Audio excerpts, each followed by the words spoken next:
Bienvenue dans cette vidéo de retour sur Mirage. Mirage, le plus grand film d'action que vous ne connaissez pas. Un titre qui était évidemment un petit peu racoleur puisque je sais que beaucoup de personnes qui regardent la chaîne sont déjà assez familières, voire elles-mêmes des spécialistes du cinéma hongkongais et chinois, si bien que un certain nombre d'entre vous connaissaient déjà le film évidemment. Mais ça a quand même permis de mettre en lumière le film pour d'autres qui ne le connaissaient pas et surtout de permettre de reparler du film qui en a bien besoin puisqu'il reste quand même malheureusement très peu connu, trop peu connu à mon humble avis.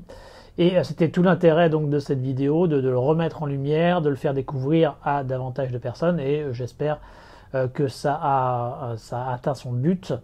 Et que ça permettra donc à d'autres de découvrir le film et potentiellement de vouloir explorer davantage la carrière de son réalisateur Choi Siu-ming qui lui aussi est un petit peu oublié quand on parle de cinéma d'action hongkongais, donc ça permet de faire d'une pierre deux coups. Le point principal qui revient dans les commentaires, dans la discussion autour du film et autour de la vidéo, c'est évidemment la question de la disponibilité du film et c'est le gros point noir en ce qui concerne Mirage. Alors il faut déjà quand même rappeler que Mirage est sorti en 1987, qu'il est sorti en Chine et à Hong Kong et qu'il a eu un certain succès.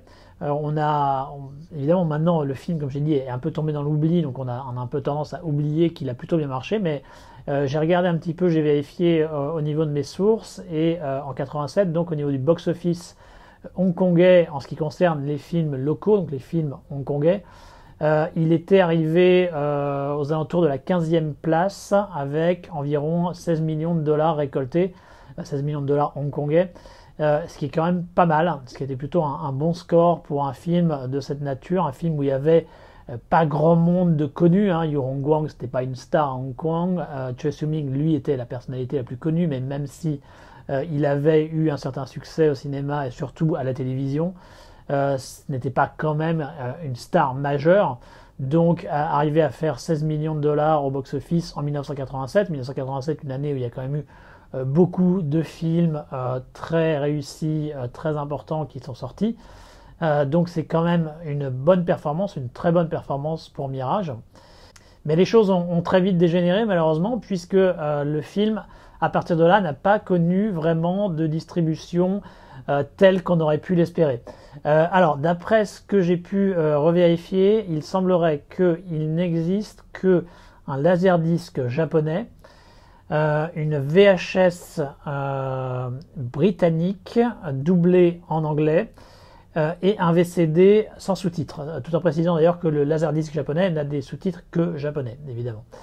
À ma connaissance, ce sont les trois seuls formats dans lesquels le film est sorti. Alors j'en oublie peut-être d'autres, il est possible qu'il y ait des éditions VCD, DVD, autres en Chine, ou voire ailleurs, mais à ma connaissance, c'est les trois principales sources, les trois principales formats dans lesquels le film est sorti. Donc vous voyez, ça n'a rien de très glorieux, et c'est bien là tout le problème, c'est que le film, tout simplement, après son exploitation en salle à Hong Kong, n'a jamais eu de distribution sous des formats corrects, dignes de ce nom, et ça fait que c'est la raison pour laquelle il est au fur et à mesure, avec le temps, tombé dans l'oubli. Et c'est évidemment très très dommage. À ma connaissance, il n'y a pas de DVD sorti légalement et évidemment encore moins en Blu-ray. C'est un gros problème, c'est difficile de voir le film et il faut malheureusement passer par des canaux alternatifs si vous n'êtes pas en mesure de trouver les quelques exemplaires qui existent encore donc en VCD, en laserdisc japonais ou la VHS britannique. Il faut donc passer par les réseaux de fans afin de pouvoir mettre la main dessus et de pouvoir enfin profiter de l'excellence qu'est Mirage. Et c'est donc là évidemment la source du problème. Moi, j'aimerais bien quand même raconter juste un petit peu la manière dont j'ai découvert le film. En fait, c'était un ami à moi qui était dans cette espèce de communauté de fans de cinéma asiatique la fin des années 1990, début des années 2000, c'est là où il y a eu une petite mode des films asiatiques et donc ça a donné une naissance, on va dire, à une génération nouvelle de fans de ce type de cinéma, dont je fais personnellement partie. Donc j'étais dans un petit groupe de gens qui s'échangeaient des trucs, qui connaissaient, qui en discutaient entre eux. Donc il avait réussi à mettre la main sur le laserdisc japonais de Mirage, sachant que, comme je l'ai dit, Mirage, à l'époque, c'était quasi inconnu. Enfin, personne n'en parlait dans les cercles dans lesquels on gravitait, ou même dans certaines publications un peu plus officielles, type HK Magazine, ou bien Impact, ou d'autres magazines divers et variés. C'était un film qui était totalement tombé dans l'oubli. Et donc il avait réussi à acheter ce laserdisc japonais de Mirage en espérant tomber sur quelque chose d'intéressant, parce que c'était ce qu'on aimait faire, nous, à cette époque, c'était aller explorer dans les filmographies, chercher des films peu connus et voir, espérer tomber sur les petites pépites qui n'étaient pas encore découvertes. Et sur le coup, là, on a eu de la chance avec celui-là. Et donc il a demandé à un autre ami à moi de transférer ce laserdisc sous une forme digitale afin qu'après on puisse le mettre sous forme de fichier ou bien le graver sur un DVD ou ce genre de choses, et que ça puisse donc être circulé au sein de notre petit groupe. Et donc c'est ce qu'a fait un ami qui avait le matériel pour ça, et après je me souviens qu'il m'avait écrit en me disant ouais, tu vas voir, c'est absolument incroyable ce film, j'en revenais pas et tout. Enfin, et c'était quelqu'un qui s'y connaissait déjà très bien, donc si quelqu'un comme ça vous dit que c'est un film incroyable, là, ça vous fait saliver, ça vous dit oh là là, mais ça va vraiment être quelque chose.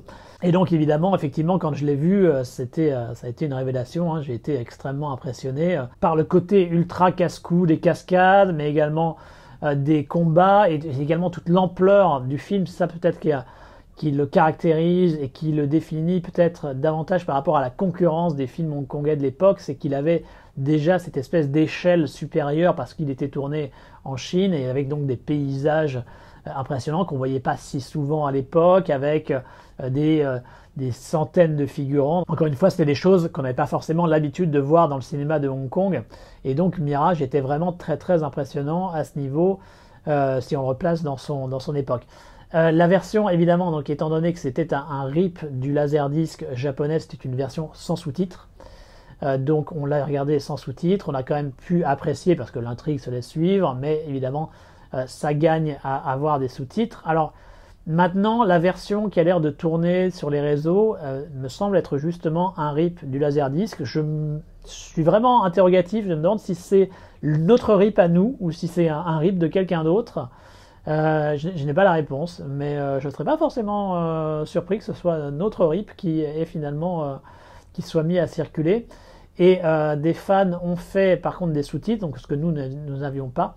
Et je crois que les sous-titres, eux, je ne suis pas certain qu'ils aient été repris de la version originale, de la version chinoise. Je crois que ce sont en fait ce qu'on appelle des dub titles, c'est-à-dire qu'ils ont repris le doublage de la VHS anglaise, ils ont retranscrit et après ils ont recalibré dans le film. Mais bon, à vérifier, j'avoue que j'en suis pas complètement certain, mais je crois que c'est ce type de sous-titres qui sont disponibles pour le film.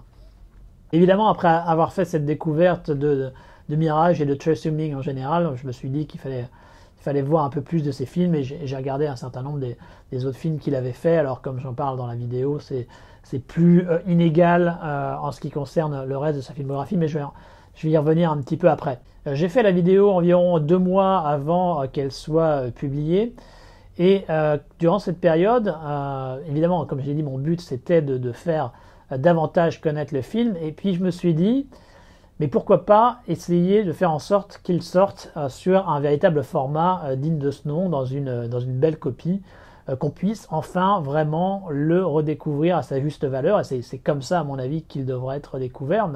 Ma vidéo va essayer de faire en sorte que son nom soit un peu plus connu dans les milieux cinéphiles et qu'il y ait peut-être une traction dans ce sens-là, mais le but évidemment c'est quand même qu'il soit visible dans les meilleures conditions possibles, et comme j'ai dit, à l'heure actuelle malheureusement la seule version qui permet vraiment de le voir, c'est ce RIP de Laserdisc, donc c'est pas optimal évidemment. Et donc je me suis dit pourquoi pas le sortir moi-même, créer mon propre label et sortir le film dans une espèce d'édition collector que j'aurais fait moi-même, parce que j'ai déjà eu la chance d'interviewer quelques personnes qui ont travaillé sur le film, donc en soi je devrais être en mesure de pouvoir faire quelques bonus sur cette base-là.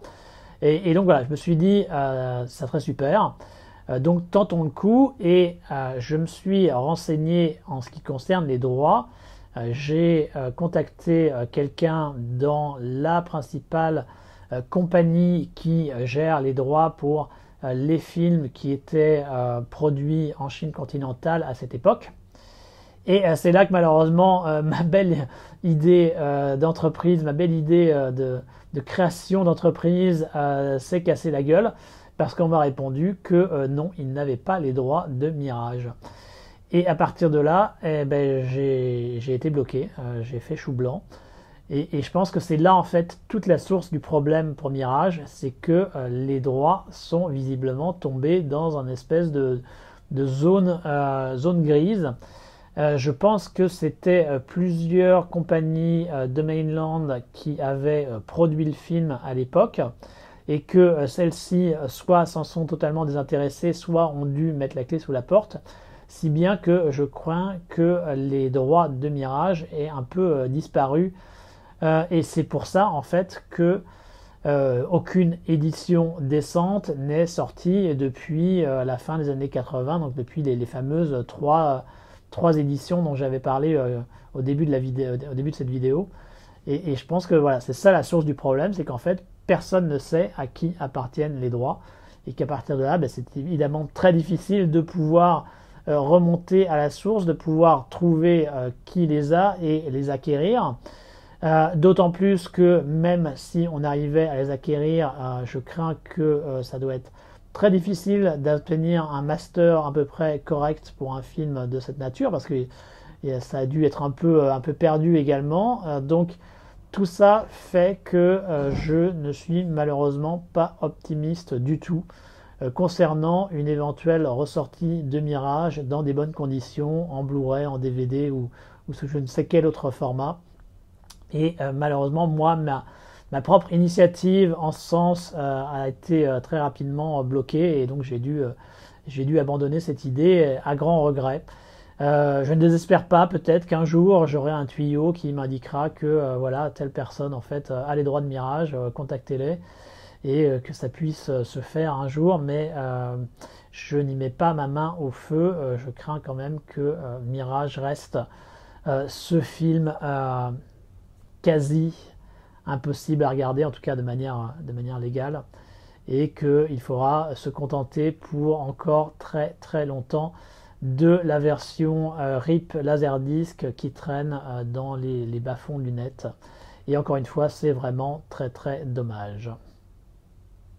Tant qu'à être dans une petite vidéo de cette nature, autant parler un petit peu des quelques autres films de Choi Soo-min qui valent le coup. Alors je les ai déjà évoqués dans la vidéo principale, mais on peut revenir un petit peu plus en détail en ce qui les concerne ici.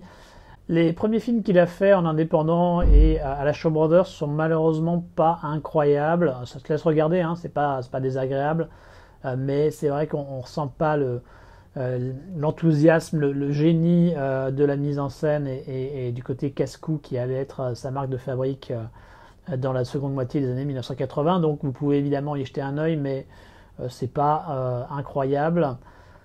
Le premier où ça commence à devenir un petit peu plus marquant, je trouve, c'est Holy Robe of the Shaolin Temple, donc qui, comme je l'ai indiqué, était un sous-temple de Shaolin. Donc ça faisait partie vraiment de cette nouvelle génération de films d'arts martiaux chinois qui essayaient donc de mettre en avant le patrimoine martial de la Chine, et avec également tout ce qui était les paysages, tout ça, enfin tout ce côté un peu carte postale quelque part, et dont en France on connaît surtout donc la fameuse trilogie Shaolin, la première le temple de Shaolin, le second les enfants de Shaolin, et le troisième qui est peut-être même le plus connu, les arts martiaux de Shaolin, puisqu'il est réalisé par Lau Kar-leung.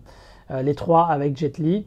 Et donc Holy Robe of the Shaolin Temple, il y a un peu ce même esprit. Alors on est plus vers le premier film, j'aurais tendance à dire, en ce qui concerne le scénario, dans le sens où il est assez basique, assez classique, il n'y a rien vraiment de nouveau. On est toujours avec l'histoire des Mandchous qui veulent mettre leur domination sur la Chine et qui veulent évidemment mettre le temple de Shaolin au pas pour éviter toute forme de révolte. Il y aura vraiment des choses à dire hein, sur la manière dont le temple de Shaolin est présenté dans les films. Il y a beaucoup de mythologie et également quelques sous-textes politiques parfois assez discutables. Un jour, je pense que je ferai une vidéo sur le temple de Shaolin et la réalité historique du temple de Shaolin par rapport à tout ce qu'on voit au cinéma. Mais bon, en tout cas, c'est un canevas assez classique des films de kung-fu, donc ça n'a rien d'incroyable, mais on est quelque part dans un terrain assez balisé. Et ce qui est intéressant dans Holy Robe of Shaolin Temple, c'est surtout l'ampleur, encore une fois, c'est l'ampleur qui va être à l'œuvre dans Mirage, donc un certain sens de l'espace, une certaine capacité à vraiment bien mettre à la fois les chorégraphies en valeur, mais également les paysages. Et c'est quand même quelque chose qui est très sympa parce que la Chine a des paysages absolument incroyables. Donc ça, c'est très bien de ce point de vue-là. Et il y a également Yu Rongguang donc, qui est dans un de ses tout premiers rôles, hein, si je ne m'abuse. Je crois que c'est son tout premier rôle. Qui joue le principal méchant et qui est très bien. Yu Rongguang, moi, c'est un acteur que j'ai toujours beaucoup aimé. Je trouve qu'il a un charisme naturel, qu'il a évidemment des capacités physiques tout à fait recommandables. Et donc, un acteur que j'aime bien.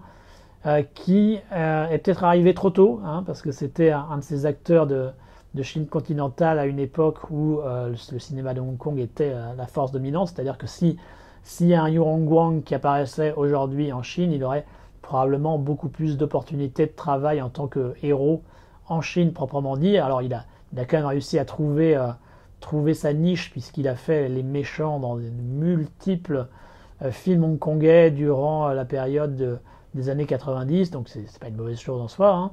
Hein. Il était très bien dedans, mais bon, il aurait probablement pu atteindre un degré supérieur, comme je le dis, à une autre époque, s'il avait travaillé à un moment où la Chine était vraiment développée en tant que industrie cinématographique spécialisée, enfin industrie cinématographique commerciale, ce qu'elle est en grande partie aujourd'hui.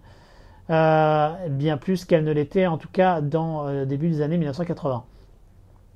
Et il y a quand même des jolies chorégraphies évidemment, même si c'est pas ce qu'il a fait de mieux dans sa carrière, quand même il y a des jolies choses, mais c'est vraiment pour le côté lieu authentique de Chine et l'ampleur qu'il donne dans sa mise en scène qui permet de contrebalancer un scénario, comme j'ai dit, plus classique et qui met en valeur peut-être davantage encore ces chorégraphies que si on les isolait proprement dit, que si on se concentrait uniquement sur le côté martial. C'est, comme j'ai dit, donc c'est une remise dans ce contexte, dans ce véritable contexte, dans ce véritable environnement qui fait que le film est vraiment notable. Autre film de Choi Soo-ming qui mérite le coup d'œil, et c'est probablement celui qui est le plus facile à voir puisqu'il a été sorti en France, c'est Born to Defend. Alors Born to Defend qui est officiellement réalisé par Jet Li, le premier film et unique film réalisé par Jet Li. Il sortait en fait des arts martiaux de Shaolin et il essayait de prendre davantage de poids derrière la caméra parce qu'il avait un certain nombre de frustrations par rapport à la manière dont les précédents films s'étaient passés. Alors Jet Li a effectivement participé grandement, il a participé à l'élaboration du scénario, il a réalisé le début du film, mais en fait il s'est blessé et donc à partir de là il a demandé l'aide de Choi Soo-ming et Choi Soo-ming est devenu le ghost director, c'est vraiment devenu lui qui a réalisé l'essentiel du film. Donc en réalité on peut pas dire que ce soit un film 100% de Choi Soo-ming, on peut pas dire que c'est un film 100% de Jet Li, c'est vraiment une co-réalisation, on va dire. Parce que Jet Li a quand même mis son grain de sel, a quand même mis sa personnalité, certaines de ses idées dans le film. Et Choi Soo-ming a également contribué de son côté. Les chorégraphies, c'est quand même essentiellement lui. L'équipe de cascadeurs, c'était lui. Donc, enfin, et j'ai envie de dire, d'ailleurs, ça se voit tout particulièrement dans la scène d'introduction au début, la scène de guerre, où on retrouve un petit peu un petit côté Mirage. On retrouve certains éléments de Mirage, ce côté mélange de kung-fu, kickboxing à la hongkongaise de la deuxième moitié des années 80, avec le côté film de guerre spectaculaire comme il y a dans Mirage. Donc il y a également ça dans Born to Defend, donc on voit bien que sa marque est présente. Mais au final, c'est donc une co-réalisation. Mais en tout cas, c'est une co-réalisation que moi, j'aime vraiment bien. J'ai toujours eu un petit crush sur Born to Defend. Encore une fois, le scénario n'est pas particulièrement renversant. Hein. C'est les pauvres Chinois qui sont exploités par les Américains suite à la victoire sur le Japon pendant la Seconde Guerre mondiale. Mais quand même, j'aime bien ce côté assez réaliste, sans câble au niveau des chorégraphies. Il y a un sous-texte, alors il y a le sous-texte direct par rapport au côté présence des Américains, machin. Bon, ça c'est assez prévisible de la part d'un film de Chine continentale, même s'il y avait également cette tendance dans le cinéma hongkongais durant cette période. C'était assez à la mode d'avoir des Gweilo, des Occidentaux qui étaient les méchants principaux qu'il fallait battre, qu'il fallait que les héros battent. Mais donc mais il y a un petit côté quand même par rapport au qu'est-ce qu'il devient, qu'est-ce qu'il advient des vétérans. Il y a quand même un côté vie, difficulté à vivre. Il y a un petit côté légèrement social dans le film. Qui est assez sympa. Alors après, je pense pas que ce soit l'élément principal pour lequel il faut regarder le film. Hein. C'est vraiment pour son côté combat avant tout, et voir en fait Jet Li dans un rôle qui le rapproche de ce qu'aurait pu faire Bruce Lee, une sorte de modernisation de ce que faisait Bruce Lee à l'époque de La Fureur de Vaincre ou La Fureur du Dragon. Et de ce point de vue-là, il s'en sort plutôt bien, et en grande partie grâce aux chorégraphies de Choi Soo-min qui sont mises en scène de manière tout à fait impeccable. Et donc ça fait que moi j'aime beaucoup Born to Defend. Même s'il est déjà sorti en France, je pense qu'il mériterait d'avoir un meilleur traitement. Donc peut-être que je réactiverai mon idée de créer mon propre label pour le sortir, celui-là. Parce que a priori, je crois savoir qui a les droits pour celui-là, contrairement à ce qui s'est passé sur Mirage. Mais bon, on verra. Mais si vous voulez vraiment un ersatz de Mirage, le film qu'il faut aller voir dans la carrière de Choi Soo-min, comme je l'ai dit dans la précédente vidéo, c'est Bury Me High. Bury Me High, il a enfin trouvé des financements suffisants pour lui permettre de faire quelque chose d'assez proche de ce qu'il avait fait donc de Mirage, c'est-à-dire d'avoir ce côté ample, d'avoir un côté armé, d'avoir un côté militaire, tout auquel il rajoute ce côté kickboxing, ce côté science des chorégraphies à la hongkongaise, et ça donne évidemment un mélange assez détonnant. Vu qu'il avait des contacts en Chine, vu que sa carrière a été marquée du saut de la Chine continentale, il l'a tourné celui-ci dans le sud, dans le Yunnan, et encore une fois ça nous permet d'avoir de très jolis paysages qui se rapprochent un petit peu de ce qu'il y a dans le sud-est asiatique, de la Thaïlande, du Cambodge, mais c'est le Yunnan, c'est le sud de la Chine. Il y a également un casting très très sympathique, puisqu'on a Moon Lee qui était une élève de Choi Soo-min. Quand elle a participé à certaines de ses séries télé, elle a appris d'une certaine manière le kung-fu, en tout cas le kung-fu de cinéma, auprès de Choi Soo-min, donc c'est normal qu'on la retrouve ici dans Bury Me High. Il y a également Chin Kar-lok, il y a également Yunhwa, il y a également Sibel Wu et Cho Wing qui était un des principaux cascadeurs sur Mirage, qui lui aussi était un des élèves de Choi Soo-min, qui par la suite est devenu un chorégraphe relativement important, même si maintenant il a un peu disparu des radars. Et donc on retrouve tout ce beau monde dans un film qui a donc ce côté, comme j'ai dit, un peu Mirage, avec l'ampleur, avec le côté militaire, avec le côté action, et auquel il rajoute un autre élément qui va revenir régulièrement dans sa carrière, qui est le Feng Shui. Visiblement, c'est quelque chose qui l'intéresse réellement, et il aime bien puiser dedans de manière à à enrichir ses récits. Et donc là, il y a ce côté un petit peu fantastique apporté par le Feng Shui. Et donc ça donne quelque chose de très sympa, un mélange très efficace. Et donc Bury Me High, on va dire que c'est vraiment le deuxième meilleur film de Choi Soo-min après Mirage.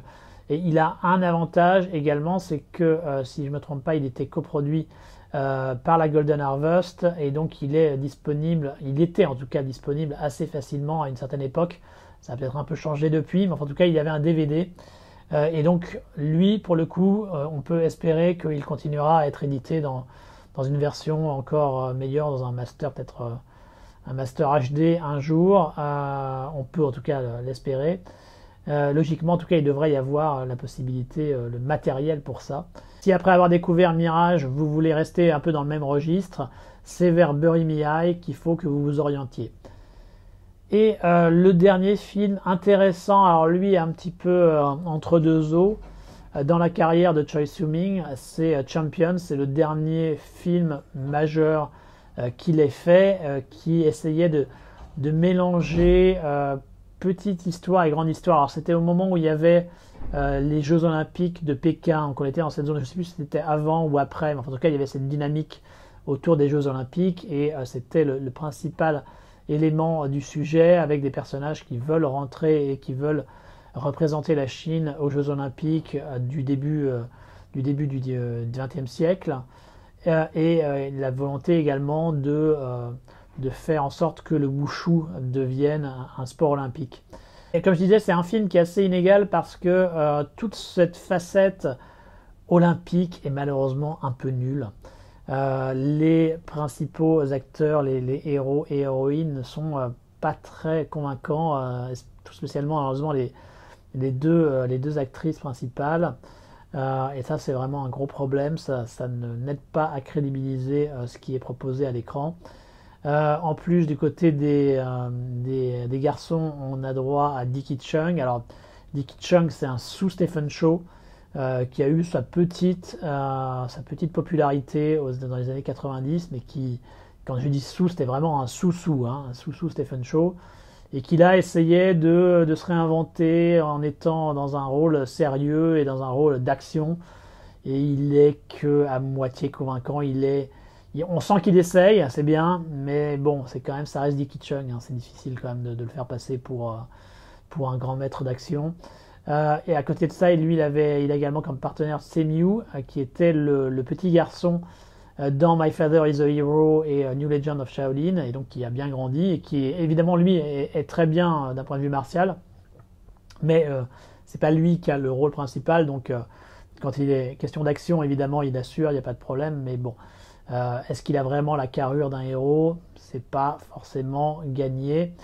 Ce qui est vraiment intéressant et ce qui sauve le film par bien des côtés, en fait, c'est ces moments d'action, et ces moments d'action de kung-fu pur, parce qu'après il y a certains moments où il essaye un peu de mélanger un côté cascade et tout avec des nouvelles technologies, avec des CGI. Bon, ça c'est mi-figue mi-raisin, mais les chorégraphies proprement dit, elles sont vraiment bonnes, et tout particulièrement quand intervient le grand méchant de l'histoire, qui est un acteur de kung-fu chinois qui a pas mal roulé sa bosse, et qui était dans ces films de kung-fu des années 80 en Chine, quand il y avait cette volonté donc de ressusciter le genre, et qui donc là évidemment a pris quelques années par rapport à cette époque, mais qui est encore tout à fait capable, et on sent qu'il a justement cette maîtrise, fruit de décennies et décennies de pratique, et dès qu'il apparaît à l'écran, il électrise le film, il lui redonne de l'énergie, et dès qu'il se met en action à faire des techniques basées sur le kung-fu des griffes de l'aigle, ça donne vraiment quelque chose de très sympa. Donc c'est vraiment ces séquences-là, j'ai envie de dire, qui sauvent le film, qui permettent de justifier sa vision. Malheureusement, comme j'ai dit, il faut faire avec toute une autre facette du récit qui, elle, est nettement moins convaincante. Donc bon, comme j'ai dit, mi-figue, mi-raisin sur Champions, et qui était en tout cas le dernier film majeur, le dernier film avec un gros budget, et qui potentiellement aurait pu retrouver un petit peu de l'énergie, de la fougue, de l'ampleur d'un Mirage. Bon, ça n'a pas vraiment pris, et malheureusement maintenant Choice Streaming c'est quand même un vieux monsieur, je ne pense pas qu'il aura l'opportunité de refaire des films de ce style. Donc il faut faire avec ce qu'il a réalisé, et il faut donc se diriger vers les autres films dont je vous ai parlé, Bury Me Alive, Born to Defend, Holy Rob of Shaolin Temple, et pour ceux qui ne l'ont pas encore vu, donc évidemment l'incontournable Mirage, dont on peut quand même espérer un jour un miracle avec une sortie dans une bonne version. On croise les doigts, on ne sait jamais. En tout cas, on peut continuer à l'espérer. Voilà, c'est tout pour cette petite vidéo de retour sur Mirage. J'espère que vous avez trouvé ça intéressant, comme d'habitude. Merci à vous tous pour le soutien, pour les vues, pour les partages, et pour ceux qui ont contribué également au Tipeee. Et merci pour ceux qui y contribueront dans le futur. Je vous retrouve donc très bientôt sur une des prochaines vidéos de la Maison du Cinéma Asiatique. À très bientôt.